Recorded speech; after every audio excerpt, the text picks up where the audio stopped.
معزز سامعین و ناظرین، آج کے سبق کا عنوان ہندوستان کی قومی تحریک 1885 تا 1947 عیسوی ہے۔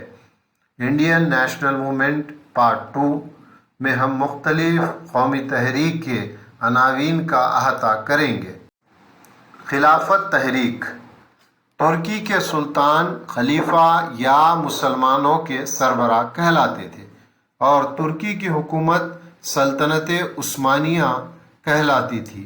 ساری دنیا میں مسلمان ان کا احترام کرتے تھے، لیکن پہلی عالمی جنگ کے بعد اتحادیوں بشمول برطانیہ نے ترکی کی سلطنت عثمانیہ کے ٹکڑے ٹکڑے کر دیے۔ اس لیے ہندوستان کے مسلمانوں نے ترکی کے ساتھ برطانیہ کے رویے کو غداری قرار دیا اور ان میں برطانیہ کے خلاف برہمی کی آگ بھڑک اٹھی اور برصغیر کے مسلمانوں نے خلافت تحریک چلائی۔ دسمبر 1919 اور 1920 عیسوی میں خلافت تحریک چلائی گئی۔ خلافت تحریک کے اہم رہنما محمد علی جوہر اور شوکت علی وغیرہ تھے۔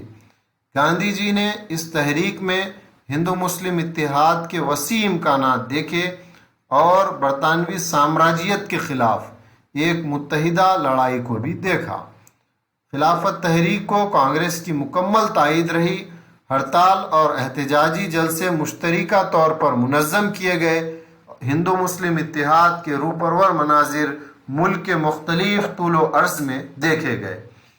عزیز طلبہ، خلافت تحریک ہندوستانی تاریخ کا ایک اہم واقعہ ہے۔ دراصل جو ترکی کے سلطان تھے وہ مسلمانوں کے لیے کافی اہمیت و افادیت کے حامل تھے اور ترکی کی حکومت سلطنت عثمانیہ کہلاتی تھی۔ تمام دنیا کے مسلمان ان کی عزت و احترام کرتے تھے، لیکن پہلی عالمی جنگ میں جو فاتحین ممالک تھے جس میں برطانیہ بھی شامل تھا، انہوں نے ترکی پر مختلف شرائط عائد کیے اور سلطنت عثمانیہ کے ٹکڑے ٹکڑے کر دیے۔ اس کو پیش نظر رکھتے ہوئے ہندوستان کے مسلمانوں نے ترکی کے ساتھ جو برطانیہ نے روش اختیار کی تھی، جو طریقہ کار اپنایا تھا، اس کو جو ہے غداری کے قرار دیا اور ہندوستان میں خلافت تحریک کا آغاز کیا۔ بالخصوص اس تحریک کے رہنما محمد علی جوہر تھے اور شوکت علی، جن کے والدہ کا نام بی اماں بھی تھا۔ اور گاندھی جی نے اس تحریک میں ہندو مسلم اتحاد کے وسیع امکانات کو دیکھا اور خلافت تحریک کی کانگریس سے مکمل تائید کی۔ یہ کہا جاتا ہے کہ ہندوستان میں ہندو مسلم اتحاد کے عظیم جو مناظر دیکھے گئے اس خلافت تحریک کے دوران دیکھے گئے اور ہندو مسلم دونوں نے مل کر انگریزوں کے خلاف آواز بلند کی۔ عدم تعاون تحریک 1919 عیسوی کے واقعات نے برطانوی حکومت کے خلاف عدم تعاون کے بیج بو دیے تھے۔ خلافت تحریک عدم تعاون تحریک کے ساتھ آگے بڑھتے ہوئے گاندھی جی نے اس کی حد مقرر کی اور ایک پرامن عدم تشدد تحریک کا نظریہ پیش کیا۔ تحریک عدم تعاون اگست 1920 میں شروع کی گئی۔ عدم تعاون تحریک کی تاریخی قرارداد کی منظوری کانگریس کے اجلاسوں میں 1920 میں کی گئی اور اس کے اہم جو خصوصیات تھے اس میں سیاسی منصوبے کو طے کیا گیا، کونسلوں سے استعفیٰ، سرکاری خطابات سے دستبرداری، تعلیم کو قومیانہ، معاشی بائیکاٹ اور سودیشی کو اپنانا، حکومت کے ساتھ رضاکارانہ انجمنوں کی علیحدگی، قومی خدمت کے لیے مزدوروں کو منظم کرنا، قومی چندہ جمع کرنا اور ہندو مسلم اتحاد کو فروغ دینا تھا۔ بہرکیف عدم تعاون تحریک 1920 میں شروع کی گئی اور اس تحریک کے جو اہم خصوصیات تھے یہ تھے کہ کونسلوں سے استعفیٰ دیا جائے، یعنی برطانیہ کی جانب سے جو بھی کونسل میں نامزد کیے گئے یا تقرر کیے گئے وہ اراکین استعفیٰ دیں، اور جو گورنمنٹ کی جانب سے جو ٹائٹلز یا سرکاری خطابات دیے جاتے ہیں، اس سے دستبرداری اختیار کرنا وغیرہ۔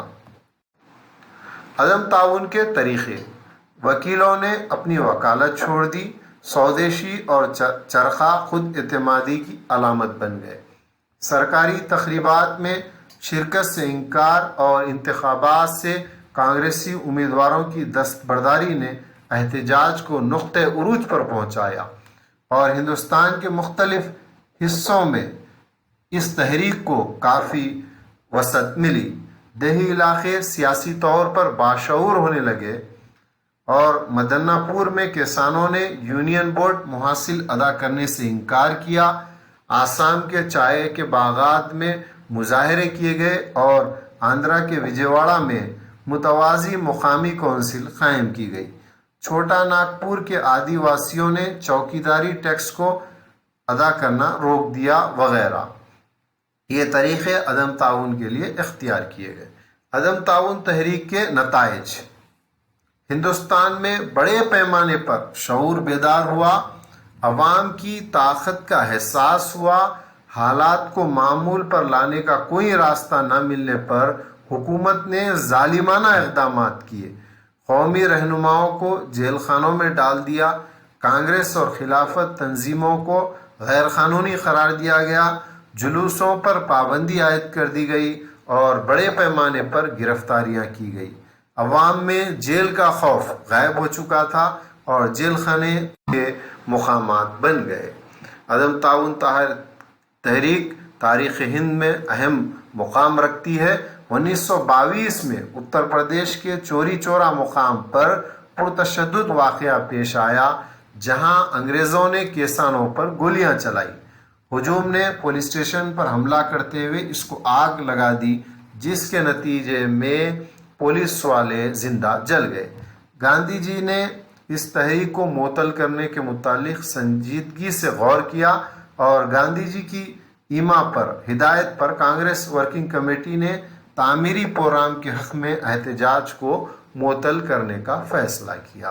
جو تحریک عدم تعاون جو ملک کے طول و عرض پر چلائی گئی، اور اس کا دراصل اختتام 1922 عیسوی میں اتر پردیش کے چوری چورا مقام پر جو واقعہ ہوا اس کے نتیجے میں ہوا۔ 1924 میں ایک انقلابی تنظیم ہندوستان ریپبلک ایسوسی ایشن قائم کی گئی۔ اس تنظیم کے اراکین نے چلتی ٹرین میں ریلوے کے خزانے کو لکھنؤ اور سہارنپور کے درمیان ایک مقام کاکوری پر لوٹ لیا۔ 29 لوگوں کو گرفتار کیا گیا اور مقدمہ چلایا گیا۔ یہ واقعہ کاکوری سازش کے نام سے جانا جاتا ہے۔ رام پرساد بسمل، اشفاق اللہ خان، راشن لال اور راجندر لہری کو سزائے موت دی گئی۔ 1930 تا 34 کے درمیانی برسوں نے انقلابی انتہا پسندی کی ناقابل بیان سرگرمیاں پائی گئی۔ ان کا مرکز بنگال اور پنجاب تھا۔ 1931 میں جملہ 92 واقعات درج کیے گئے، اور مختلف قتل کے واقعات بھی رونما ہوئے۔ بھگت سنگھ، چندر شیکھر آزاد اور راج گرو جیسے عظیم ہندوستانی محب وطنوں نے انگریز پولیس افسر سانڈراس کا قتل کیا، جو لاہور میں سائمن کمیشن احتجاج کے دوران لالا لاجپت رائے کی قیادت میں چلنے والے جلوس پر لاٹھی چارج کے لیے ذمہ دار تھا۔ بھگت سنگھ نے 8 اپریل 1929 کو دہلی میں مرکزی قانون ساز اسمبلی پر بم پھینکے۔ ان دو واقعات کو لاہور سازش مقدمے میں شامل کیا گیا۔ مقدمے کی سماعت ہوئی، اور بھگت سنگھ، راج گرو اور سکھدیو کو 23 مارچ 1931 کو پھانسی دی گئی۔ چندر شیکھر آزاد، جو کاکوری اور لاہور سازشی کیس میں ماخوذ مانے جاتے تھے، 27 فروری 1931 میں 1931 میں الہ آباد میں اولڈ فورٹ پارک میں پولیس کی گولیوں سے مارے گئے، اور یہ شہید ہو گئے۔ حب الوطن، بلند حوصلے اور بے مثال قربانیوں سے وہ ہندوستانی عوام کے دلوں کی دھڑکن بن گئے۔ یہ اہم واقعات تھے جو مختلف سال رونما ہوئے، اور عظیم محب وطنوں نے اپنی قربانیاں دے کر ملک کو آزاد کروانے کی کوشش کی۔ سائمن کمیشن، برطانوی حکومت نے سائمن کمیشن کے تقرر کا اعلان کیا تاکہ ہندوستان میں دستوری تبدیلیوں کا جائزہ لے سکے۔ نومبر 1927 کو برطانوی حکومت نے ہندوستانی قانونی کمیشن کا تقرر کیا۔ چیئرمین سائمن کے نام سے سائمن کمیشن مشہور ہوا۔ کمیشن کے تمام اراکین انگریز تھے اور انہیں ہندوستان میں دستوری اصلاحات کے لیے سفارش کرنا تھا۔ ہندوستانیوں کو اس بات کا غصہ تھا کہ انہیں کمیشن سے نکال دیا گیا اور بیرونی افراد ہندوستان کی خود مختاری کا فیصلہ کرنے کے لیے آئے ہوئے تھے۔ کمیشن کے قیام کے اعلان پر تمام ہندوستانیوں نے اس کے خلاف احتجاج کیا۔ سائمن کمیشن کا ہندوستان کے تمام مقامات پر بائیکاٹ کیا گیا۔ سائمن واپس جاؤ قوم پرستوں کا نعرہ بن گیا۔ پھر بھی کمیشن اہم مقامات کا دورہ کیا اور رپورٹ پیش کرنے کی کوشش کی اور رپورٹ پیش کی۔ سول نافرمانی تحریک، سول نافرمانی تحریک 1930 میں نمک ستیہ گرہ کے ساتھ شروع ہوئی۔ وہ ہندوستان کی جدوجہد آزادی کا اہم سنگ میل تھی۔